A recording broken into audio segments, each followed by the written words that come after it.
मेरे अज़ीज़ दोस्तों, आप सबको NAQ TV4 पर खुश आमदीद। मेरे अज़ीज़ दोस्तों,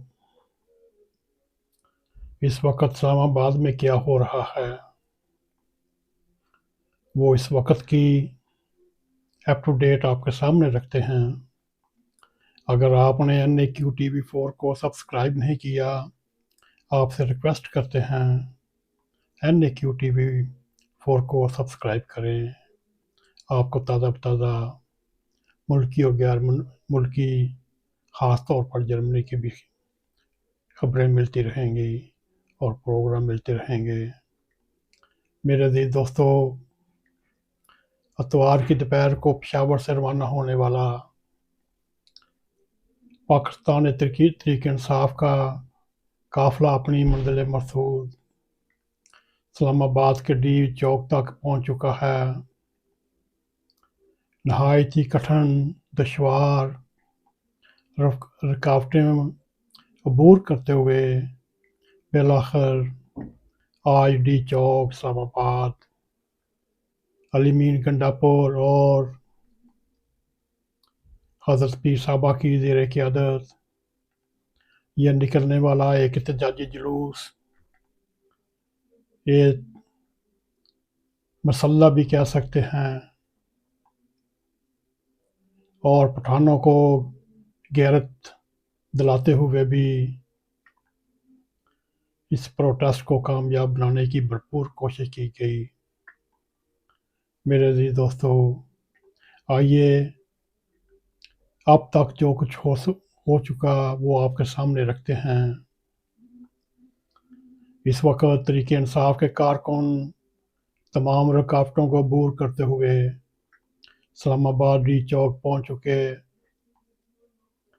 और PTI बुशरा बीबी और अलीमीन गंडापुर ने ऐलान किया, मुतालबात की मंजूरी तक यहाँ धरना दिया जाएगा। जब तक खान नहीं आएगा उस वक्त तक धरना जारी रहेगा।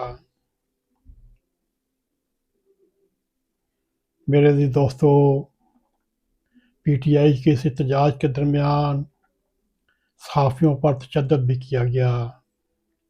मुश्तल अफराद जाते वक्त इनके मास्क, हेलमेट और जैकेट भी साथ ले गया।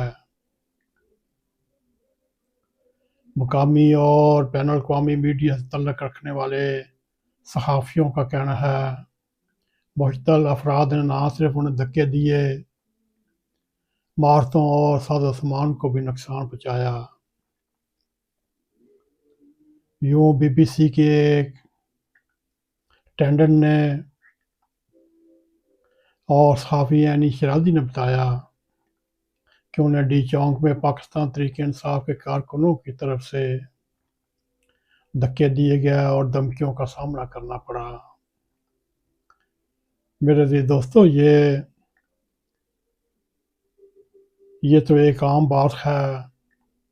एक एहतजाजी मुज़ाहरे में चाहे वो पुलिस वाले हों, चाहे वो जर्नलिस्ट हों, उनको धक्के और गालम गलौज तो उनके साथ होती रहती है। और इनमें चंद एक गिरोह ऐसे भी होते हैं जो इन नामनगारों और जर्नलिस्ट को धक्के देकर डी चौक से निकालने की कोशिश करते रहे। इस दौरान मुख्तलिफ नामनगार रिपोर्टर ज़ख्मी भी हुए और यूँ वो कह रहे, हम सुबह से सही रिपोर्टिंग भी नहीं कर रहे।